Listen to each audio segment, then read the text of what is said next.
Welcome to English literature class, my dear students of class 9th.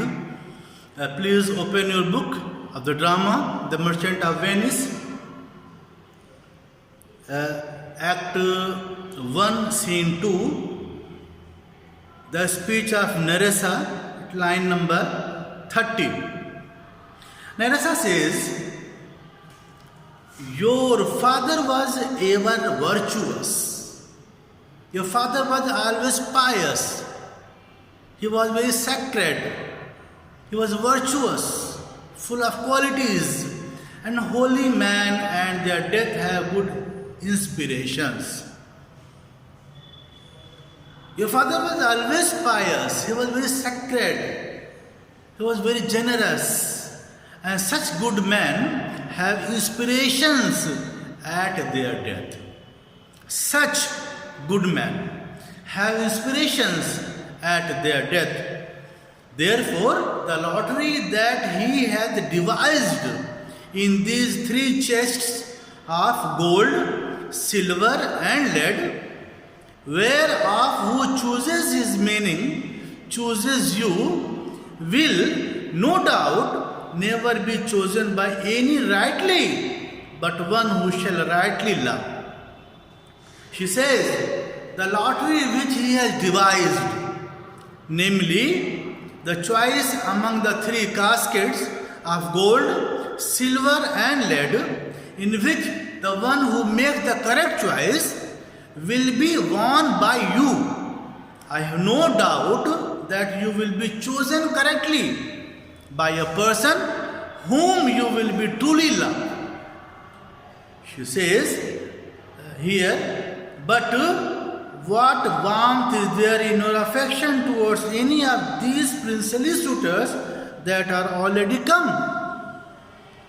I have no doubt that you will be chosen correctly by a person who you will be truly loved. Do you have any special love for any one of these princely suitors who have already come? The prince who have come, have you any special love for any of them? Portia says, I pray thee, overname them, as thou namest them, I will describe them, and according to my description level, at my affection.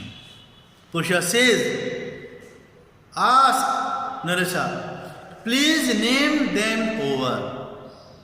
Please name the suitors who have come here, and as you do so, I shall comment on them.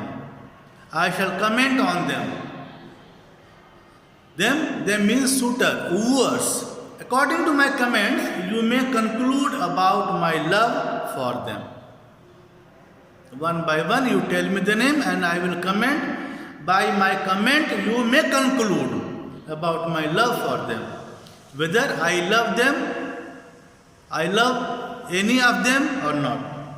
Nerissa says, the first, there is the Neapolitan prince.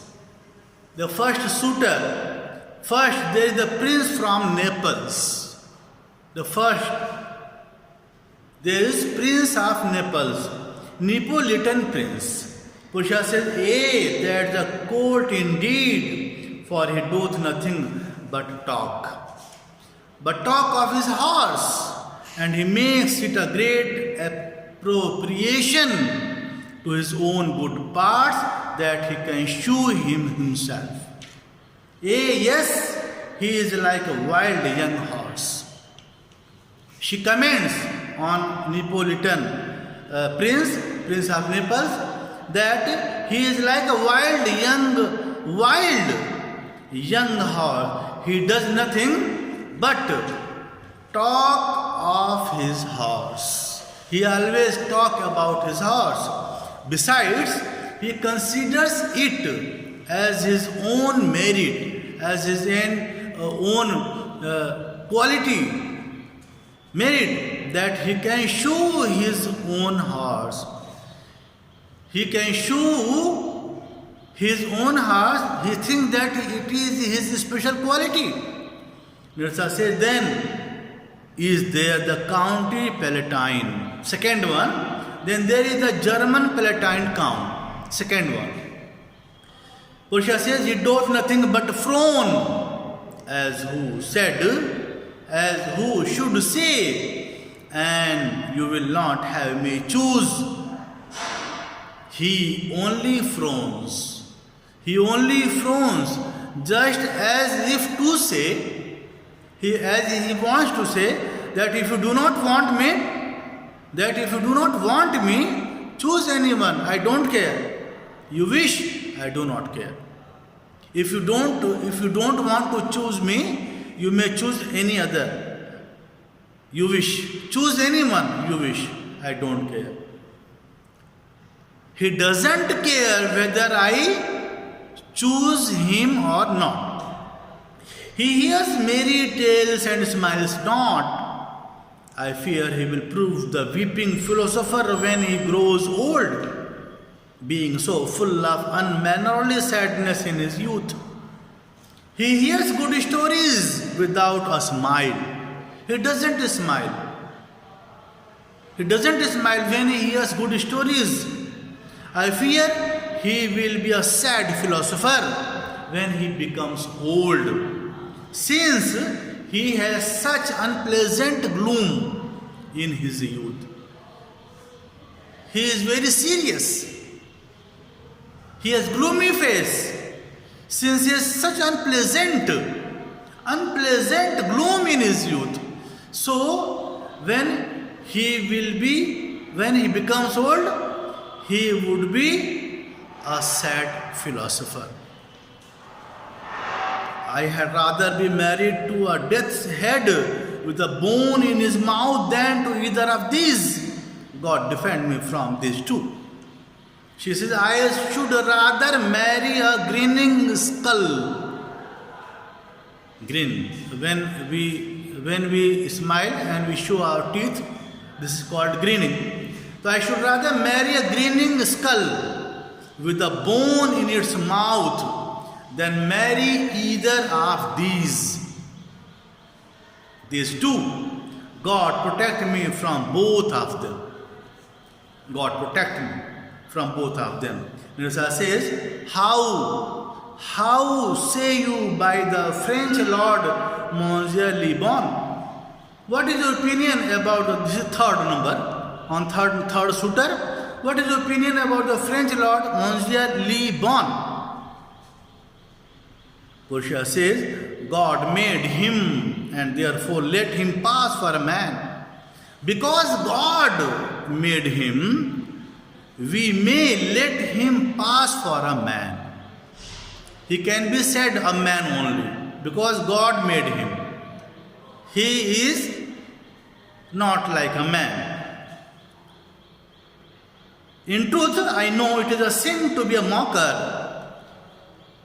She says, I accept, I know it is wrong to ridicule others, to make fun to others, but he is attached. She says, but he hath a horse better than the Neapolitans, a better bad habit of frowning than the Count Palatine. He is every man in no man. If a throstle sing, he falls straight a capering, he will fence with his own shadow. She says, he has, but he attached. I know it is wrong to ridicule, to make fun of others, but he is attached to his horse more than the Prince of Naples. He frowns more than the Count Palatine. He has everybody's else characteristics, but no personality of his own. He has no his own personality. If he hears a thrush sing, thrush is a bird, thrush sing.